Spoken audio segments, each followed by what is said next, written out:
Governor मिओरली on that से, फक्त त्या आधारे गव्हर्नर असं म्हणू शकतो का की that you must prove your trust vote, की तुम्हाला आता तुमचा ट्रस्ट वोट जे आहे ते सिद्ध करावं लागेल. एक प्रकारे हा प्रश्न विचारण्यात आलेला आहे.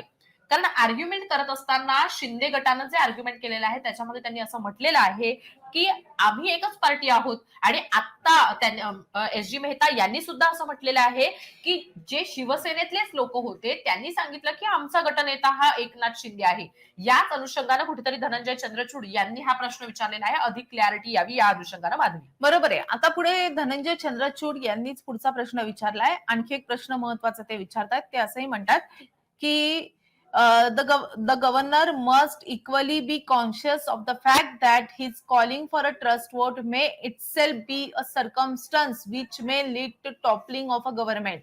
म्हणजे त्यांनी असं म्हटलेलं आहे की गव्हर्नरनी ही जी काही भूमिका घेतली, जे राज्यपाल होते भगतसिंह कोश्यारी यांनी त्यावेळी जे काही भूमिका घेतली, यामुळे त्यांनी मस्ट इक्वली बी कॉन्शियस, म्हणजे त्यांनी ही भूमिका घेत असतानाच अशा प्रकारचा विचार करायला हवा होता का, की त्यांच्यामुळे त्यांच्या या भूमिकामुळे एक सरकार आता पडतंय. या गोष्टीचा विचार तेव्हा राज्यपालांनी का केला नाही, हा प्रश्न देखील धनंजय चंद्रचूड यांनी उपस्थित केलाय. म्हणजे जेव्हा ते एका बाजूला बहुमत चाचणी सिद्ध करायला सांगतात, तेव्हा त्या बरोबरच किंवा कुणाचे तरी पत्र, जे ऑपोजिशन लीडरचं पत्र आहे किंवा इतर सगळ्यांची पत्र जेव्हा ते गृहीत धरतात आणि त्या आधारे ते भूमिका घेतात, तेव्हा त्या परिस्थितीमुळे एक सरकार पडतंय याचा विचार राज्यपालांनी का केला नाही, हा प्रश्न देखील धनंजय चंद्रचूड यांनी उपस्थित केलाय. पुढे ते काय म्हणतात, the leader of the opposition will always return right to the governor. म्हणजे जे लीडर ऑफ ऑपोजिशन असतं, जे विरोधी पक्ष नेते असतात, ते नेहमीच राज्यपालांना पत्र लिहितात. तशा भूमिकेतून फडणवीसांनी हे पत्र लिहिलेलं असावं. पुढे ते असं म्हणतात, threat to security is not a ground for calling for trust vote. म्हणजे जेव्हा धमकी दिली जाते तर ते ग्राउंड, तो बेस असू शकत नाही, ते कारण असू शकत नाही बहुमत चाचणी सिद्ध करायला सांगण्यासाठी. म्हणजे राज्यपालांनी जी काही बहुमत चाचणी सिद्ध करायला लावली, बहुमत चाचणी बोलावली, त्यामागे आमदारांना मिळालेल्या धमक्या हे कारण असू शकत नाही, हे स्वतः धनंजय चंद्रचूड यांनी स्पष्ट केले. पुढे ते काय म्हणतात, the only thing which survive is the resolution of 34 MLAs. म्हणजे तुम्ही जे काही 3 मुद्दे मांडले, म्हणजे तीन ऑब्जेक्टिव्ह त्यांचे जे काही राज्यपालांच्या समोर असलेल्या ज्या काही गोष्टी होत्या त्यातली 47 आमदारांच्या सुरक्षेची जी भीती होती त्या अनुषंगाने लिहिलेलं पत्र हे बाद ठरलेलं आहे. पक्षांतर्गत जो काही मुद्दा होता तो त्यांनी काढलेला आहे. तर त्यांनी म्हटलंय की ती only which survive is the resolution of 34 MLA. 34 आमदारांच्या सह्यांचं जे काही पत्र आहे तेवढंच फक्त एक गोष्ट आहे की जी गोष्ट पुढे कंटिन्यू होऊ शकते किंवा ज्याच्या आधारे सरकार स्थापनेसाठीची परवानगी दिली जाऊ शकते, असं स्वतः धनंजय चंद्रचूड म्हटलेलं आहे. त्यांनी पुढे असं म्हटलेलं आहे, can the governor call for the trust vote. Governor हे ट्रस्ट वोट बोलवू शकतात का, बहुमतासाठीचं निमंत्रण देऊ शकतात का. Then you are virtually breaking the party. मग तुम्ही व्हर्च्युअली म्हणजे तुम्ही अशा कृतीतनच पक्ष फोडता आहेत, असं खरं तर धनंजय चंद्रचूड यांनी म्हटलेलं आहे. म्हणजे गव्हर्नर आता हा पुन्हा मुद्दा एस जी मेहता यांच्याच युक्तिवादातनं उपस्थित झालेला आहे. कारण त्यांनी असं म्हटलेलं आहे, हे शिवसेनेतलेच आमदार होते आणि त्यांनीच असं म्हटलेलं आहे की आमचे नेते एकनाथ शिंदे आहे आणि त्यांच्याकडे बहुमत असल्यामुळे मग राज्यपालांनी त्यांना पक्ष स्थापनेसाठीची परवानगी दिलेली. त्या अनुषंगाने ते असं म्हणतात, can the governor call for the trust vote. सरकार बहुमतासाठीचा ची चाचणी घेण्यासाठी गव्हर्नर कॉल करू शकतं का, निमंत्रण देऊ शकतं का. Then you are virtually breaking the party looking at it in hindsight they had lost the mathematical equation. म्हणजे जर त्यांनी मॅथमॅटिकल इक्वेशन लॉस केलेली आहे, म्हणजे तुम्ही अशा पद्धतीनं जर सरकार अशी परिस्थितीमध्ये जर सरकार स्थापनेसाठी बोलावणार असाल तर व्हर्च्युअली ब्रेकिंग द पार्टी, तुम्ही एक प्रकारे पक्षच फोडताय. Looking at it hindsight they had lost the mathematical equation. आणि याच अनुषंगाने आपण विचार केला तर ते मॅथमॅटिकली म्हणजे आकड्याच्या दृष्टीनं त्यांनी जी हे आहे काय आपण म्हणूयात बहुमत आहे ते गमावलेलं आहे. Looking at it hindsight they had lost the mathematical equation, म्हणजे जी आकडेमोड आहे ती गमावलेली आहे. They were not willing to disqualify 39 because it would be to their disadvantage. म्हणजे they were not willing to disqualify.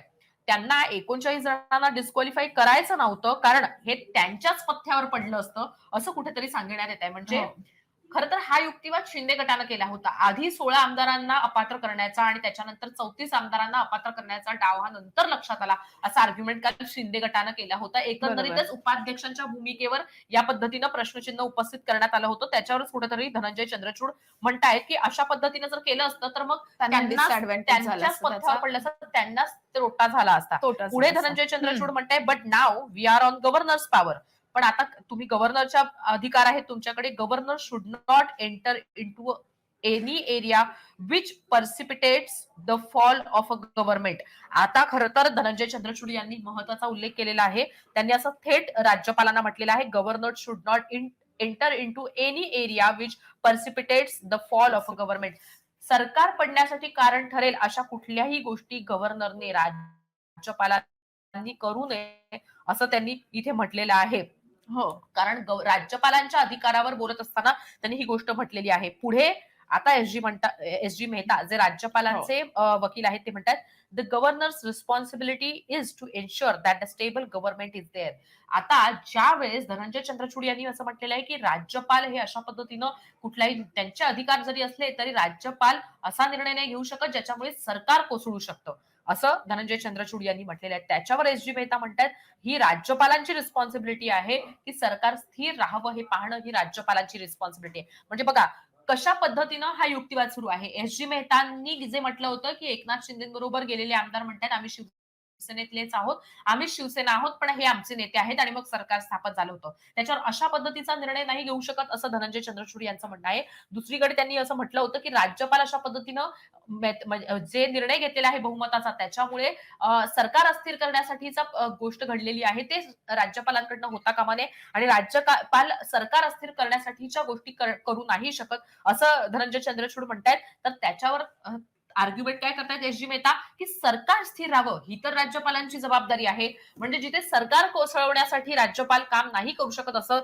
Dhananjay Chandrachud म्हणत आहेत. तिकडेच एस जी मेहता म्हणतायत, की सरकार स्थिर राहण्यासाठी राज्यपाल असं करू शकतात. म्हणजे कुठेतरी सरकार स्थिर राहावं म्हणून राज्यपालांनी हा निर्णय घेतला आहे, असं सांगण्याचा प्रयत्न एस जी मेहता करतायत. पुढे धनंजय हो. चंद्रचूड म्हणतायत, they have there remedies, they can vote the leader out by saying that the leader is not holding ethos of the party. आता त्यांनी असं म्हटलं, की दे हॅव देअर रेमेडीज. आता हे त्यांच्याकडे त्यांचे काही उपाय आहेत. They can vote the leader out by saying that the leader is not holding ethos of the party. आमच्या पार्टीच्या गोष्टी ज्या काय आहेत त्या आमच्या नेत्याकडनं होत नाहीत हे सांगून ते लीडर निवडू शकतात. Can the governor say that I will ask them to prove now. आता गव्हर्नर असं म्हणू शकतात का, की मी त्यांना प्रूव्ह करण्यासाठी सांगतोय. It's a government which is formed, it's a functional government.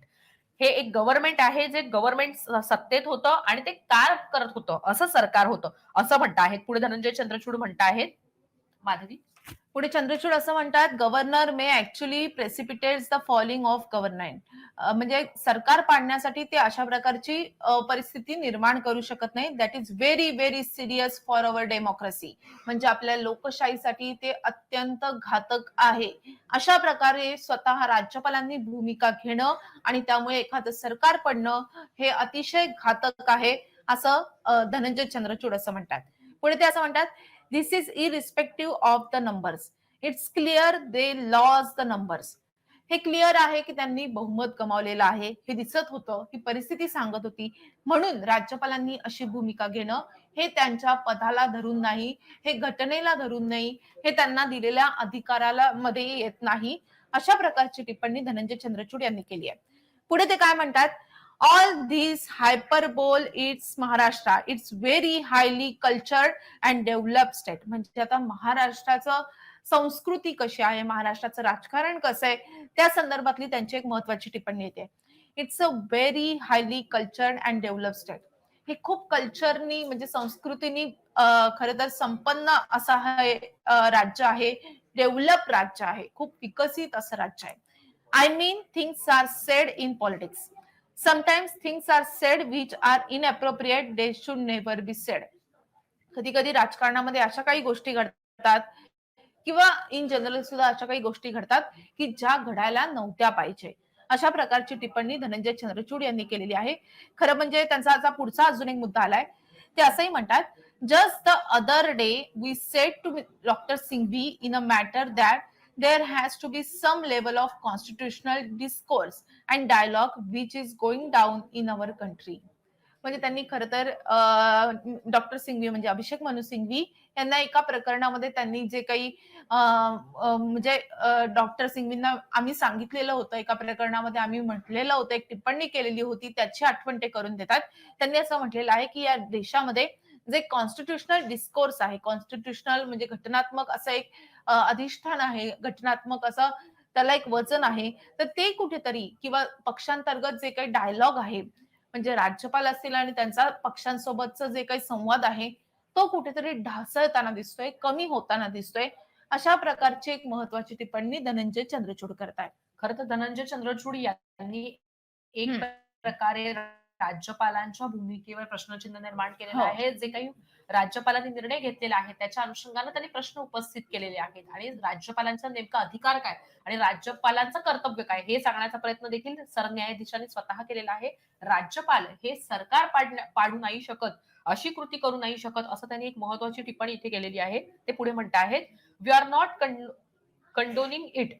SG. Mehta म्हणजे आम्ही काही हे नाकारत नाही आहोत असं म्हणत आहेत. तर एस.जी. मेहता म्हणतात, please don't condone it. This amounts to condoning it. म्हणजे हे खरं तर एस.जी. मेहता म्हणतात की हे तुम्ही असं सांगू नका, अमाउंट्स टू कंडोनिंग इट. आणि त्याच्यावर धनंजय चंद्रचूड म्हणतात, no no, we are not condoning it. In fact we have express serious concern about it. आम्ही काय हे म्हणजे दुर्लक्ष करत नाहीत किंवा आम्ही हे काही बंद करत नाही आहोत. आम्ही याच्याकडे हे विचार करणं टाळत नाही आहोत. तर इनफॅक्ट आम्ही याच्यावर सांगतो आहे की हे एक्सप्रेस सिरियस कन्सर्न आहे, ही महत्वाची गोष्ट आहे असं सांगतो आहोत, असंच धनंजय चंद्रचूड म्हणतायत. ते पुढे म्हणत आहेत, in one of our orders justice Narasimha and I say it's like a race to the bottom. आता एका आम्ही केसमध्ये मी आणि जस्टिस नरसिम्हा आहेत त्यांनी असं म्हटलेलं आहे की ही तळाकडे जाण्याची म्हणजे जमिनीकडे जाण्याची, गर्तेत जाण्याची की आपण म्हणूया खोलीत पडण्याची म्हणजे अगदी खाली जाण्याची जी आहे म्हणजे उंचावरनं खाली कोसळण्याची ही शर्यत आहे असं आम्ही म्हटलेलं आहे. त्याच्यावर धनंजय चंद्रचूड म्हणतात, but that is different. We are not condoning it all, but we also have to see that what about the governors. ते म्हणतायत की आम्ही या सगळ्या गोष्टींमध्ये आम्हाला हे तर लक्षात घेतलं पाहिजे की राज्यपालांबद्दल काय, they must exercise these powers with the greatest circumspection. त्यांनी असं म्हटलेलं आहे की राज्यपालांच्या बद्दल जेव्हा आम्ही बोलतो आहे तर त्यांनी त्यांच्या अधिकारांचा चांगल्या मजबूतीनं वापर केला पाहिजे, चांगल्या पद्धतीने चांगल्या गोष्टींसाठी म्हणजे कुठेतरी कॉन्स्टिट्यूशनल गोष्टी राखण्यासाठीचा वापर केला गेला पाहिजे. हो. कुठल्या तरी जे त्यांचे अधिकार आहेत त्यांचा वापर हा योग्य पद्धतीनं केला गेला पाहिजे. त्याच्यामुळे चुकीच्या गोष्टी घडू नयेत यासाठी त्यांनी दक्ष असावं असं धनंजय चंद्रचूड म्हणतात. त्याच्यावर एस.जी. मेहता म्हणतात, the governor's primary responsibility is that a stable government continues. आता पुन्हा एकदा एस.जी. मेहता ते सांगतात की राज्यपालांची प्राथमिक जबाबदारी काय आहे की त्यांनी गव्हर्नमेंट कंटिन्यू सरकार राहावं, व्यवस्थित राहावं, ते पडू नये यासाठीची काळजी घेतली पाहिजे. स्थिर सरकार स्थिर राज्यामध्ये सरकार असण्यासाठी त्यांनी देण्यासाठी प्रयत्न केला टू पाहिजे. Democratically elected leaders should continue to enjoy the confidence. Two democratically elected leader म्हणजे दोन जे निवडून आलेले नेते आहेत त्यांनी should दुसरा continue हा to मुद्दा enjoy. मांडलाय की गव्हर्नरचे जे प्रायमरी रिस्पॉन्सिबिलिटी, पहिली रिस्पॉन्सिबिलिटी काय आहे, तर सरकार हे स्थिर राहावं, that a stable government continue. स्थिर सरकार आहे ते म्हणजे राज्यामध्ये सुरू राहावं, ही त्यांची पहिली जबाबदारी. आणि दुसरी, two democratically elected leader should continue to enjoy the confidence of the house throughout the 10 year. म्हणजे आता त्यांनी म्हटलंय की तो कार्यकाळ संपेपर्यंत लोकांनी निवडून दिलेलं जे सरकार आहे ते राज्यामध्ये म्हणजे त्यांचं राज्य व्यवस्थित चालू राहिलं पाहिजे. त्यांचा जो कार्यकाळ आहे तो व्यवस्थितरित्या पूर्ण झाला पाहिजे, ही राज्यपालांची जबाबदारी असते असं धनंजय चंद्रचूड असं मेहता म्हणतात. आता मेहता पुढे काय म्हणतात, otherwise there would be no accountability of the leader. असं जर झालं नाही तर त्या लीडरची, त्या नेत्याची काही अकाउंटेबिलिटी, त्याचं काही महत्वच राहणार नाही. पुढे आता चंद्रचूड काय म्हणतात, monsoon session was coming. This was all happening in the 3rd week of जून. म्हणजे ते काय म्हणतात की पावसाळी अधिवेशन हे येणार होतं, अगदी काही दिवसात येणार होतं. आणि या ज्या सगळ्या गोष्टी झाल्या त्या 3 जूनला झाल्या, म्हणजे पावसाळी अधिवेशनाच्या अगदी आधी झाल्या. This was all happening in the 3rd week of June. Monsoon session was going to take place. तसंही पावसाळी अधिवेशन होणार होतं. when you place supplementary demands that's the sunrise test. म्हणजे जेव्हा तुम्ही काही सप्लिमेंटरी डिमांड सांगितल्या तेव्हा ती सनरेस्ट टेस्ट होती, ती शुअरेस्ट टेस्ट होती. पुढे चंद्रचूड म्हणतात, if they have to seek votes of the house one aspect of a revenue measure and if the government doesn't get the vote they are out. If they have to seek votes of the house one aspect of a revenue measure and if the government doesn't get the vote they are out. म्हणजे सरकारला जर मतं पडली नाही तर ते बाहेर पडू शकतात. धनंजय चंद्रचूड म्हणतात, ultimately whoever fails, whoever succeeds is a separate issue but this is our concern. ते म्हणाले, बहुमत चाचणीमध्ये कोण जिंकलं किंवा कोणाकडे बहुमत आहे हे सिद्ध झालं, कोणाकडे अल्पमत आहे हे सिद्ध झालं, हा मुद्दाच वेगळा आहे. मात्र राज्यपालांनी अशा प्रकारे त्यांचे अधिकार वापरणं हा आम्हाला खरं तर काळजीचा कन्सर्न आहे, आम्हाला हा काळजीचा मुद्दा वाटतो, असं धनंजय चंद्रचूड यांनी म्हटलंय. आणि त्याच्यापुढे एच.जी. मेहता यांचे एक पुढच्या युक्तिवाद आलेला आहे. ते असं म्हणतात, what was seen was not just an inappropriate statement which the governor could have ignored. It was threat that you will be brought dead and sent to postmortem. म्हणजे एच.जी. मेहता पुढे पुन्हा एकदा जो मुद्दा खरं तर धनंजय चंद्रचूड यांनी खोडून काढलेला होता, त्यांनी म्हटलेलं होतं की हा मुद्दा इथे म्हणजे जो धमकीचा मुद्दा होता तो इथे लागू होत नाही, असं कुठेतरी धनंजय चंद्रचूड यांनी म्हटलेलं होतं. मात्र ते काय म्हणतात, what was seen was not just an inappropriate statement. म्हणजे एच.जी. मेहता म्हणतात की ते चुकीचं स्टेटमेंट हाच इथे मुद्दा नाहीये. Which the governor could have ignored, म्हणजे हाच मुद्दा त्यांनी इग्नोर केला किंवा त्यांनी त्याकडे दुर्लक्ष केलं असं होत नाही. It was a threat that you will be brought dead and send to postmortem.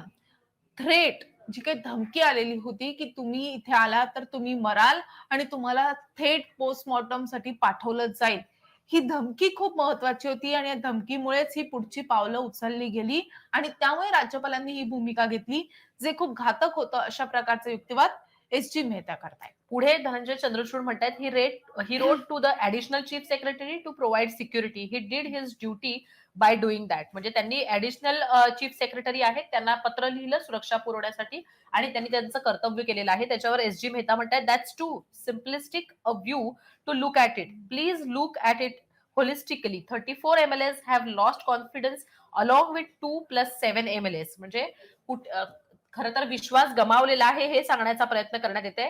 तुम्ही जे म्हणताय की सुरक्षा देण्यासाठीचं जे पत्र लिहिलेलं आहे ते अत्यंत सोपं आहे, सोप्या पद्धतीने असं बघता येईल. पण आणखीन ह्याच्यामध्ये बघण्याची अशी गोष्ट आहे, होलिस्टिकली बघण्याची गरज आहे, ती म्हणजे की 34 आमदारांनी जे काही पत्र लिहिलं होतं, लॉस्ट कॉन्फिडन्स अलॉंग विथ 2 म्हणजे 2 जे आणखीन आमदार आहेत आणि 7 अपक्ष आमदार, अशा 2 पक्षाचे आमदार आणि 7 अपक्ष आमदार यांनी जे काही पत्र लिहिलं होतं जे विश्वास गमावल्याचं, त्याच्यावर पण आपण लक्ष दिलं गेलं पाहिजे. म्हणजे राज्यपालांनी जो निर्णय घेतला होता त्याच्यामध्ये तुम्ही म्हणताय की थ्रेट असलेली ही गोष्ट लक्षात घेतली नाही गेली पाहिजे, पण त्याच्यामध्ये दुसरा पण भाग आहे ते लक्षात घ्या की ज्या पद्धतीनं हे सांगण्यात आलंय की विश्वास गमावलेला आहे, खरं तर हीच गोष्ट कुठेतरी लक्षात घेतली आहे धनंजय चंद्रचूड यांनी. त्यांनी मगाशीच असं म्हटलं होतं की या 3 गोष्टी आहेत त्यातली जी सुरक्षेची गोष्ट आहे ती लक्षात घेता येणार नाही. मात्र ज्या पद्धतीनं 34 आमदारांचं पत्र आहे की त्यांनी असं म्हटलेलं आहे, आम्ही सही देतो आणि हे आमचे नेते आहेत, त्या अनुषंगानं हा निर्णय घेण्यात आलेला आहे असं म्हटलेलं आहे. पुढे एस.जी. मेहता म्हणतात, the governor is suppose to be not a must spectator because the governor is supposed to not a mute spectator because the threats are not as a law and order situation. Governor हे मूक साक्षीदार नाही असू शकत जेव्हा अशा पद्धतीचे threat येतात आणि लॉ अँड ऑर्डरची म्हणजे कायदा सुव्यवस्थेची परिस्थिती असते. The threats are sent with a view to create an artificial majority. आता the threats are sent with a view to create an artificial majority म्हणजे अशा पद्धतीनं दिलेली धमकी ही आर्टिफिशियल म्हणजे कृत्रिम बहुमत दाखवण्यासाठीची दिलेली धमकी होती असं इथे एस.जी. मेहता सांगतात. म्हणजे ज्या धमक्या देण्यात आल्या होत्या त्याचं कारण काय असू शकतं हे सांगण्याचा प्रयत्न करतायत. म्हणजे जिथे एस.जी. मेहता यांनी आर्ग्युमेंट केलं होतं की धमक्या दिल्या गेल्या होत्या, 47 आमदारांनी असं म्हटलं होतं, त्या सगळ्या गोष्टी लक्षात घेऊन मग ज्या पद्धतीने धनंजय चंद्रचूड म्हटले होते की धमक्यांची गोष्ट आपण लक्षात नाही घेऊ शकत बहुमत चाचणीसाठी किंवा सरकार पडतंय असं लक्षात देण्यासाठी, कुठेतरी त्याला उत्तर देण्याचा प्रयत्न हा एस.जी. मेहता यांनी केलेला आहे. त्यांनी असं म्हटलेलं आहे की जे राज्यपाल आहेत ते नुसते मूक साक्षीदार नाही असू शकत. जेव्हा कायदा सुव्यवस्थेचा प्रश्न निर्माण होतो, जेव्हा कोणाला तरी जीवाच्या धमक्या दिल्या जातात किंवा जीवाच्या वर येतं कोणाच्या, तेव्हा ते मूक साक्षीदार नाही असू शकत. आणि जेव्हा अशा पद्धतीच्या गोष्टी दिल्या गेल्या आहेत, धमक्या दिल्या गेल्या आहेत, त्या कशासाठी दिल्या गेल्या आहेत? To create an artificial majority. Artificial majority साठी म्हणजे कृत्रिम बहुमत आहे हे दाखवण्यासाठी अशा धमक्या दिल्या गेलेल्या आहेत, असा आरोप हा ठाकरे गटावर करण्यात आलेला आहे. आणि याच अनुषंगानं म्हणजे ही जी धमकी दिली गेलेली आहे ती फक्त कायदा सुव्यवस्थेचा, जीवाला कोणाचा धोका आहे तर नाही. तर अशा पद्धतीनं या धमक्यांमधनं काय त्यांना साध्य करायचं होतं, तर कृत्रिम बहुमत जे आहे ते साध्य करायचं होतं. त्यांच्या बाजूने बहुमत आहे हे दाखवण्यासाठी या धमक्या दिल्या गेल्याचं एस.जी. मेहता हे सांगतायत. आणि म्हणून राज्यपालांना इथे हस्तक्षेप करावा लागला आणि म्हणून त्यांनी बहुमत चाचणीसाठीचं निमंत्रण दिलेलं आहे, असं एस.जी. मेहता सांगतायत. ते पुढे म्हणतात, not just threats, real attacks are taking place. ते असं म्हणतात की फक्त धमक्या नाहीयेत तर खरोखरचे हल्ले सुद्धा झालेले आहेत. Would I expect the governor to sit as a mute spectator and say you wait till the monsoon session. आणि आपण असं म्हणूयात का की मग या सगळ्या ज्या हल्ले वगैरे होत होते, म्हणजे नुसतं धमक्याने दिल्या गेल्या, हल्ले होत होते, मग त्यावेळेस असं म्हणायचं का राज्यपालांनी की मी शांत बसून राहतो आणि मान्सून सेशन येण्याची वाट बघतो, जेणेकरून मान्सून सेशन मध्ये बहुमत चाचणीसाठीचं किंवा अविश्वासाच्या प्रस्तावावर विचार होईल आणि मग या सगळ्या गोष्टी सॉर्ट आउट होईल, असं एस.जी. मेहता म्हणतात. पुढे ते म्हणतात, the court has held that the governor is duty bound to hold a floor test in such cases. कोर्टाचं असं म्हणणं आहे की अशा स्थितीमध्ये, अशी जेव्हा कायदा सुव्यवस्थेची परिस्थिती निर्माण होते, त्यावेळेस राज्यपाल याच्यासाठी बांधील आहेत की त्यांनी बहुमत चाचणी घ्यावी. त्याच्या पुढेच एस.जी. मेहता म्हणतात, it might aggravate the situation but that's how democracy work. याच्यामुळे खरं तर जी परिस्थिती आहे ती बदलू शकेल, ती अधिक गंभीर होऊ शकेल, पण अशाच पद्धतीनं लोकशाही राखली जाऊ शकते, अशाच पद्धतीनं लोकशाही ही काम करते. Therefore they say you can inherit leadership but you cannot inherit leadership qualities. म्हणून असं म्हटलं जातं ना की तुम्ही लीडरशिप मिळवू शकता, पण त्या लीडरशिपच्या क्वालिटीज आहेत त्या काही आणता येत नाहीत, असं त्यांनी ते सांगितलेलं आहे. माधवी, पुढे आता चंद्रचूड काय म्हणतात, mister Mehta, what happen is people start ditching a government.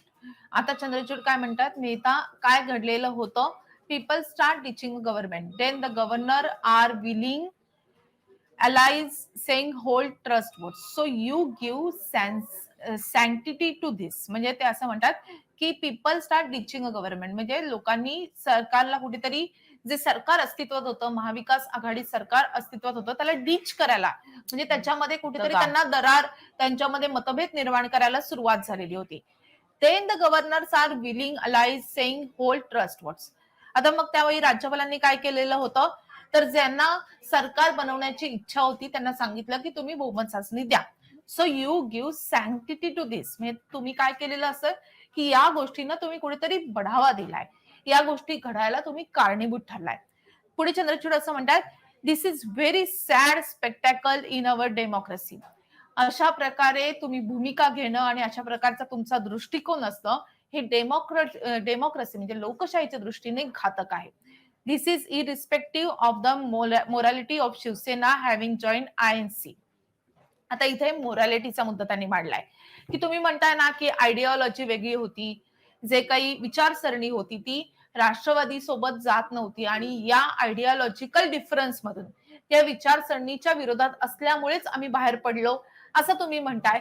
पण हे विचारसरणीचा मुद्दा इथे येतच नाही. ते काय म्हणतात, this is very sad spectacle in our democracy, this is irrespective of the morality of Shiv Sena having join INC. याचा आणि शिवसेनेच्या राष्ट्रवादीकडे जाण्याचा, या दोन गोष्टींचा काहीही संबंध नाही. हा जो दृष्टिकोन आहे हा चुकीचा आहे आणि कुठेतरी आपल्या लोकशाहीसाठी तो घातक आहे. अशा प्रकारची एक महत्वाची टिप्पणी धनंजय चंद्रचूड यांनी केली आहे. हर्षदा, पुढे एस.जी. मेहता म्हणतात, in Kihoto it was held that you are not going as an individual, you are going with a particular ideology. आता एस.जी. मेहता जे आहेत, राज्यपालांचे वकील आहेत, ते म्हणतात की किहोटो मध्ये काय सांगितलं होतं, किहोटो केसचा दाखला देत म्हणतात की you are not going as an individual. तुम्ही जर एखाद्या बरोबर अशा पद्धतीने जात असाल तर तुम्ही वैयक्तिक पद्धतीने जात नाही आहात, तर you are going with particular ideology, म्हणजे तुम्ही कुठल्या तरी जी तुमची गोष्ट स्वीकारलेली आहे, जे तुम्ही आदर्श म्हणून घेतलेले आहे, त्याच्या बरोबर तुम्ही जाताय, असं सुद्धा त्यांनी म्हटलेलं आहे. आणि त्याच्या पुढे धनंजय चंद्रचूड म्हणतात, but they broke but they broke bread for 3 years. आता ते 3 वर्ष तर सत्तेत होते. They broke bread with INC and NCP for 3 years. त्यांनी 3 वर्ष आयएनसी म्हणजे काँग्रेस काँग्रेस. आणि राष्ट्रवादी काँग्रेस बरोबर ते राहिलेले आहेत. What happen overnight after 3 years of happy marriage. म्हणजे 3 वर्षांच्या अशा पद्धतीच्या लग्नानंतर, सुखी संसारानंतर नेमकं असं काय झालं, असा प्रश्न थोडक्यात धनंजय 3 वर्ष चंद्रचूड तुम्ही म्हणतायत. का बोलला नाही? 3 वर्ष हाच तुम्ही प्रश्न गप्प खरं का तर होता? ठाकरे हा गटानं प्रश्न त्यांचा विचारला आहे. होता. ठाकरे गटानं म्हटलं होतं की जेव्हा आम्ही सत्तेत होतो हम्म. तेव्हा आम्ही त्यांच्या बरोबर होतो, पण तेव्हा हा प्रश्न उपस्थित करण्यात आलेला नाहीये. ठाकरे गटाचं हे आर्ग्युमेंट होतं की यातल्या अनेकांनी तर मंत्रिपद सुद्धा भूषवलेली आहेत, तेव्हा मात्र त्यांनी कुठली गोष्ट म्हटलेली नाहीये. या उपर जाऊन ठाकरे गटानं असा जो आर्ग्युमेंट आहे ते केलं होतं, ते म्हणजे की अशा पद्धतीनं जर काही त्यांना मतभेद होते तर त्यांनी पक्षातच का नाही सांगितलं, पक्षप्रमुखांना का नाही सांगितलं, त्यांनी स्वतःच असा निर्णय का घेतलेला आहे. हे आर्ग्युमेंट सांगण्याचं कारण म्हणजे कुठेतरी धनंजय चंद्रचूड यांनी आता जो प्रश्न विचारलेला आहे, त्यांनी असं म्हटलेलं आहे की 3 वर्ष ते एकत्र होते, 3 वर्ष तर ते एकत्र खात पीत होते, एकत्र असं काय गोष्ट घडली एका रात्रीत की त्यांचा सुखी संसार मोडण्याचा त्यांनी निर्णय घेतलेला आहे. त्याच्यावर आता एस जी मेहता म्हणतात, it's not my function to answer that, that's a political debate. आता ते म्हणतात की ही माझी जबाबदारी नाहीये, हे तर राजकीय चर्चा आहे, मी याच्यावर उत्तर नाही देऊ शकत. म्हणजे